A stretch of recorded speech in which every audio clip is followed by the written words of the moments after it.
Ah, dites-vous mes vieilles quenouilles. As-tu vu? As-tu vu les canouilles?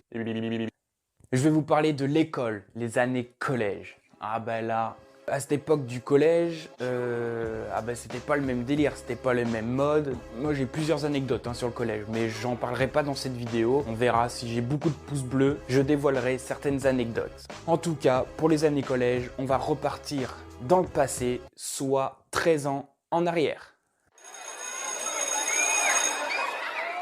Donc voilà, comme je vous ai dit, j'ai 27 ans, donc 13 ans en arrière, ça veut dire que j'avais 10 ans. Ben non. Ah ben non, j'avais 9 ans. Bah oui, parce que j'étais en quatrième. Bah pourquoi vous rigolez? Bah j'ai redoublé, hein. Je vais vous parler d'une année catastrophique, un chaos total. C'était la quatrième. On commence avec la rentrée, donc tout se passe bien. De toute façon, j'étais excité de le fait de rencontrer ma nouvelle classe, des nouveaux élèves. J'avais une trousse parfaitement bien, enfin il n'y avait rien qui manquait, des nouveaux stylos, un nouveau stylo plume dont, comment ça s'appelle, le Parker, je crois que c'était le nom. Un Parker, il me semble que c'était ça. Tu vois, j'ai un doute. Le sac à dos également, alors pas n'importe quel sac à dos bien évidemment, c'était le S-Pack. Ah bah oui, on tapait dans le luxe, 60 balles le sac. C'est-à-dire que on faisait des mains et des pieds pour que nos parents puissent acheter ce sac S-Pack. Et pour en faire quoi finalement? Parce que bon, enfin moi pour ma part j'avais des mauvaises notes et enfin je veux dire le sac m'a servi strictement à rien. En soi tout se passe bien, la rentrée nickel, nouvel emploi du temps. Il faut savoir que j'étais en quatrième mais pas au collège général.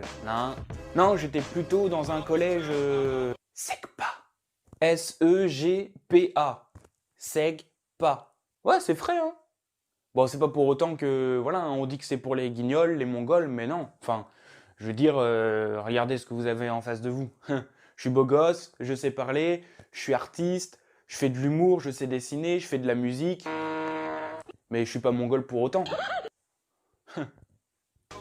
Et donc, plus l'année avançait, moins j'avais de cours.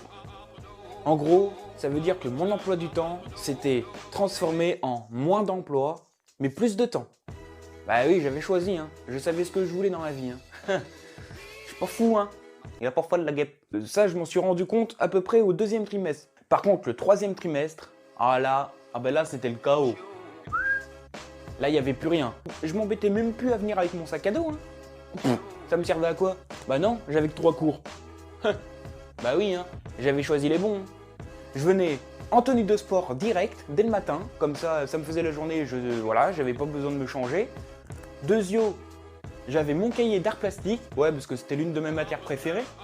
Et puis, mon cahier d'anglais. Ouais. Même si je savais pas parler l'anglais, j'aimais bien quand même. Par contre, si tu me parlais des maths, ou que le prof me parlait des maths, pour moi, j'étais perdu. Je savais même pas que ça existait, je me souvenais plus, moi. Bien, Wilfried. 3 x 4.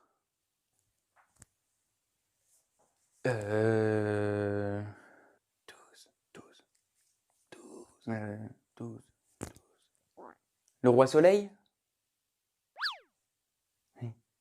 Ah, j'étais complètement perdu. Pour moi, c'était l'art plastique, l'anglais, le sport et le reste des matières, ce qui, la géo, bref, les maths, le français. C'était chez moi, j'étais sur ma musique, voilà. Voilà ce que j'avais en tête, voilà mon emploi du temps finalement. Je l'ai remis au bout. Et ma trousse? Quelle trousse? Au troisième trimestre, j'avais plus de sac, plus de trousse. C'est logique. Moi, je te dis, la trousse, moi, au troisième trimestre, elle avait plus de gueule. Ça ressemblait à un torchon, clairement. Déjà, t'ouvrais ma trousse, dedans, tu retrouvais une gomme. Elle était coloriée, elle était dessinée. On connaît tous ça.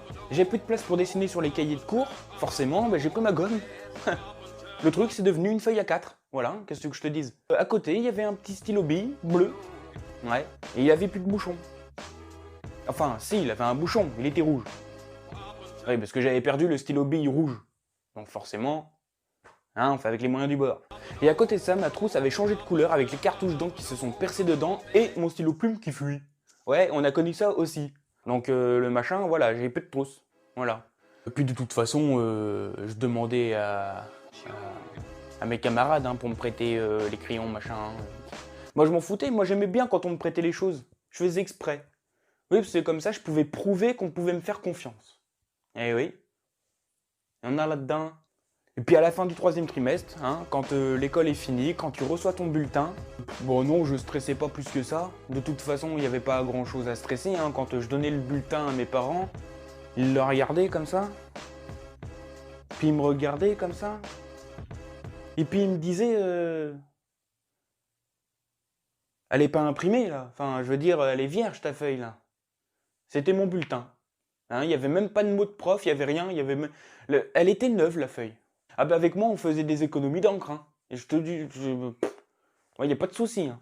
Et puis quand tu rentres de l'école, hein, à la fin de l'année, et que tes parents voient ton sac Espac, ouais, dessiné avec du blanco sur les lanières, 60 balles le sac. Ah bah quand ils ont vu ça, j'ai pris une gifle. Ah bah après, je savais parler anglais, il n'y avait pas de souci. Hein. I love speak English. Share to vidéo et leak to vidéo, my vidéo. À la prochaine.